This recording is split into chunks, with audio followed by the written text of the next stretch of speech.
Hello, welcome to Firearms of America. Today, as you guys can see, we have another pair of Under Armour boots to review. And this is a boot with some cool name, Acquisition.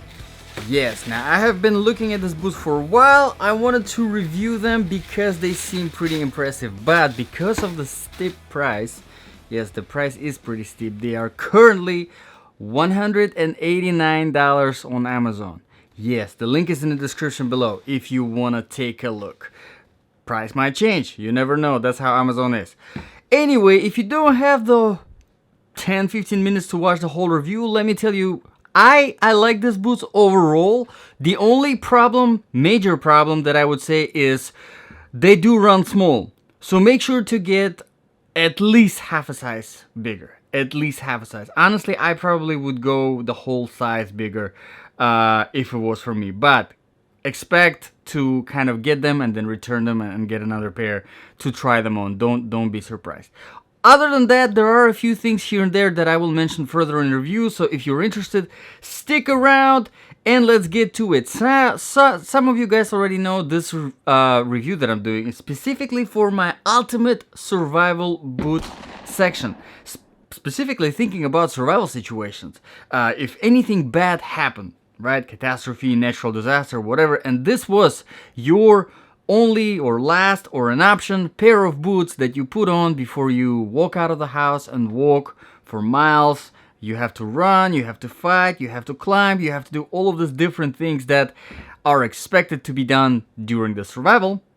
Would this be a good boot? So let's get into it. How we do the judgment? Well, the criterion number one that we judge by is the comfort level. In order to test the comfort level, what I do is a 3-mile run without stopping and then a 5-mile walk right after without taking a rest, without anything, to see how comfortable they are. So I do 8 miles of wearing these boots. The total wear time I do about 7 to 8 hours, so kind of like a full day shift, just to see how comfortable they are.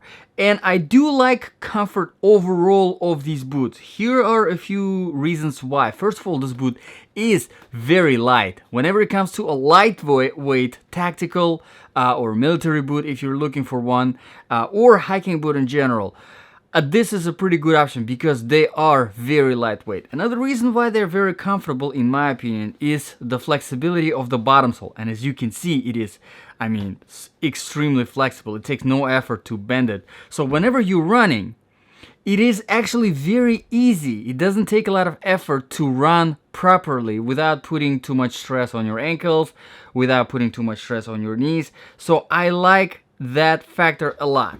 Now, there isn't really, unfortunately, there isn't anything special about the inner sole.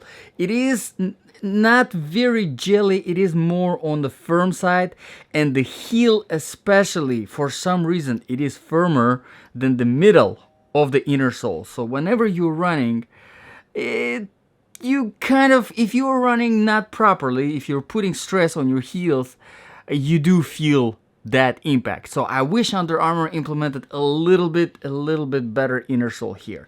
Another thing that impacts the comfort is the spacing that you have at the toe cap right here.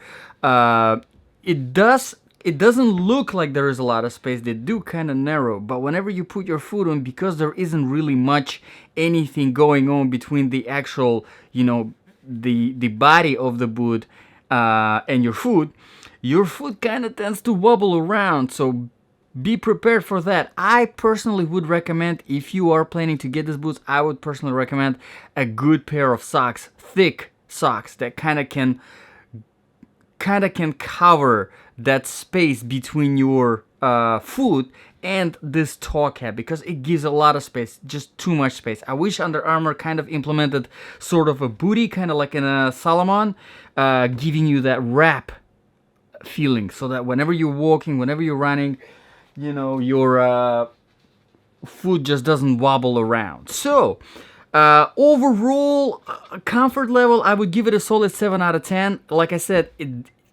good features, but I think Under Armour could have done a better job, especially considering that these boots are $189. I think for that price they could have done a lot of good things here, and I feel like they kind of shorted on that. Okay, the criterion number 2 is proofing and protection. Now these boots are not waterproof. There isn't really much of anything whenever it comes to proofing. Protection wise though, I do want to mention a few things. There is this nice extra padding on your toe. Not much. It's still a soft rubber, nothing really special, but kind of gives you a little bit of that extra protection.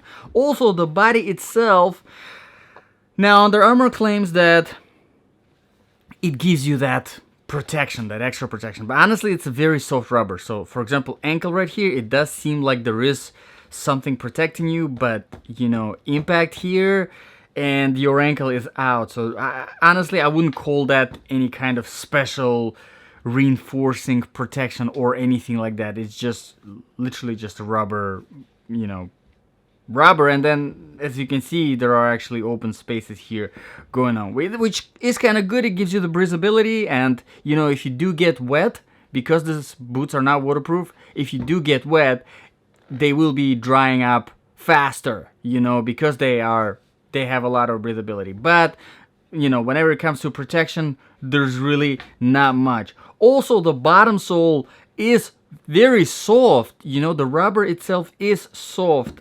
Usually we have softer rubber over here on the top and then very hard rubber on the bottom to give you extra protection if you step on a sharp rock, for example, you know. But this is pretty soft, so I would be careful with, you know, stepping on sharp things in this boots. So on the proofing and protection, I cannot give more than 6. I think 6 is generous because there's really not much that these boots offer in a protection and the proofing department. Okay, let's talk about the quality and the design features, the criterion number 3. Quality wise, they are built very nicely. There aren't any problems. I haven't seen any complaints about these boots.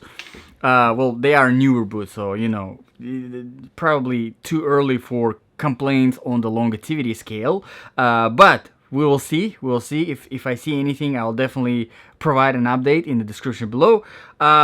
Quality wise, I mean, everything seems nicely built, but keep in mind, Under Armour, they were not very good with quality control on these boots in general because they do run small, so keep that in mind. Now the design features, well, I already mentioned this net of rubber that's supposed to give protection, but honestly not much. The lacing system, again, there is really not much. There aren't any hooks or anything like that, and I really wish that they did implement some hooks here on top instead of these holes, so that it would have been easier to put your foot on, because it's definitely not easy to put your foot on. It really takes some opening up and then trying to slide your foot in. Just not an easy put on boot. And I think in tactical situations, in survival situations, it's very important, because you need something that you can put your foot in, you know, put on something fast. This is not the case. Also, because there isn't really any hardware, it's literally just holes in the rubber. The lacing is not very smooth, so it really gets stuck in the way, and it's just not a very good lacing system. Now, because the laces are fairly thin, it kind of helps, but still, I think Under Armour could have done a much better job if they implemented some plastic rings around here and then implemented a plastic hook here, open hook. It would have been so much better. But I don't know, Under Armour, if you guys are watching, keep that in mind. Maybe you can do that in version 2.0. Anyway, let's move on to the criteria number 4, which is the outsole traction and stability. Now, outsole, honestly, I am pretty impressed. I do like it. It is very aggressive. It's very interesting, unique. I haven't seen anything like that before. On this side, we have spikes that are going in the opposite direction, and then on the heel we have in another direction. So it kind of gives you, you know, if you're running and if you're stopping quick, you got this kind of braking for you, and then, you know, if you're climbing a cliff or something like that, you have this catching onto stuff. Now, I saw the review saying that on wet surfaces it is not doing very good.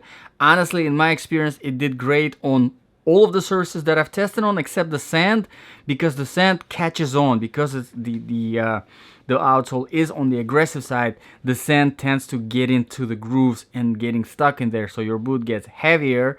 And if it's a kind of a mix of wet sand, oh my god, it's pretty bad, because it does get stuck in there, and you have to, you know, it's not a, if you're planning to get this boots to run on the beach, no, not a good option, because it's you get all the sand stuck in there and your boot gets heavy, not very comfortable. Other than that, I did have a good experience with all of the other surfaces. I tested them on the tarmac, older asphalt, I tested them on the wet grass, on the trail surface, on the sand, like I said, on the rocky road, and they were performing very good on all of them except the sand. It was performing fine, but honestly, you know, it's a little bit too much aggression for the sand. Keep that in mind.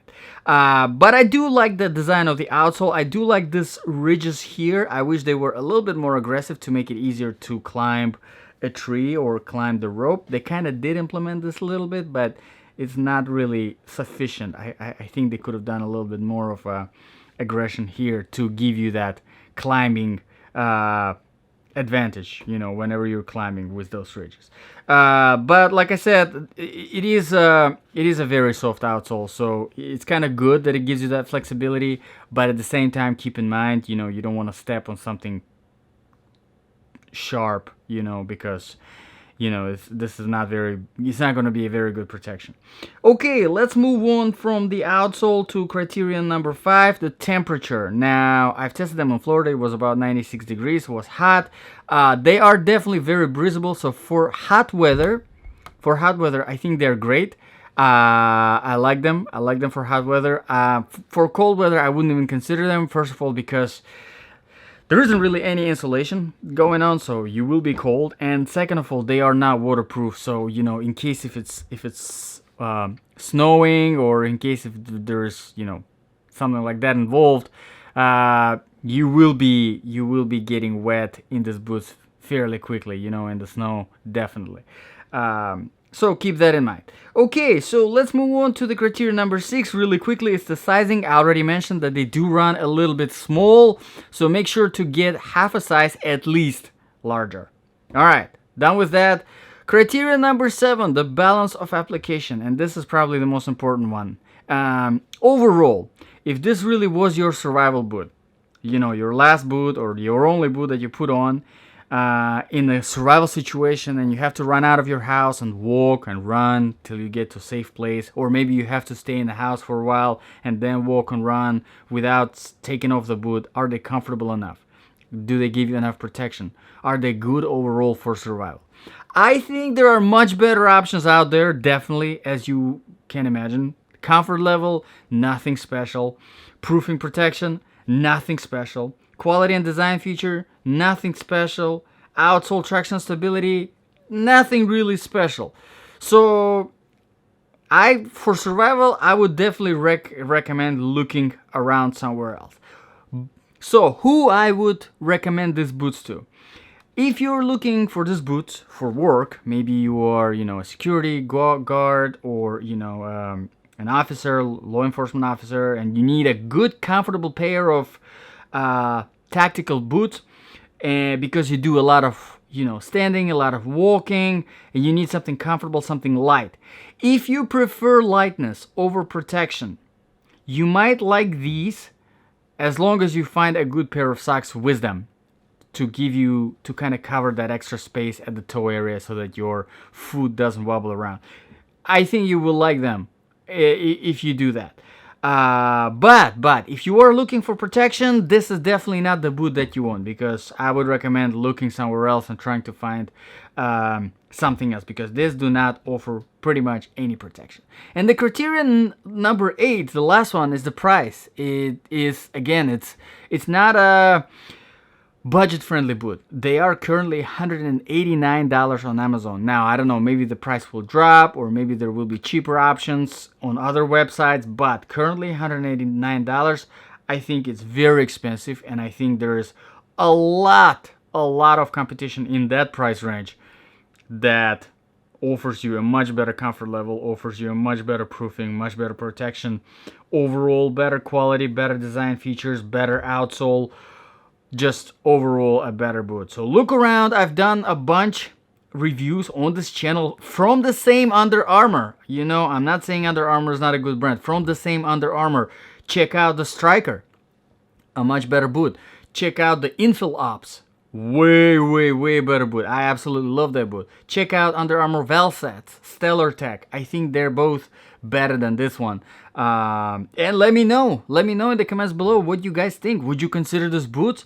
Would you get them for your survival? Would you get them for your work? Let me know. I would like to know in the comments below. If this video was useful, please hit the like button, that helps, and do subscribe, because this is still a growing channel and I do need subscribers. Definitely every subscriber counts. If you have any requests for reviews, also drop them in the comments below. I put them on my to-do list, and I'll try as soon as I can get, you know, my hands on the product. I'll definitely do that. Thank you very much, guys, for watching. This was Firearms of America, and I'll see you guys in the next video.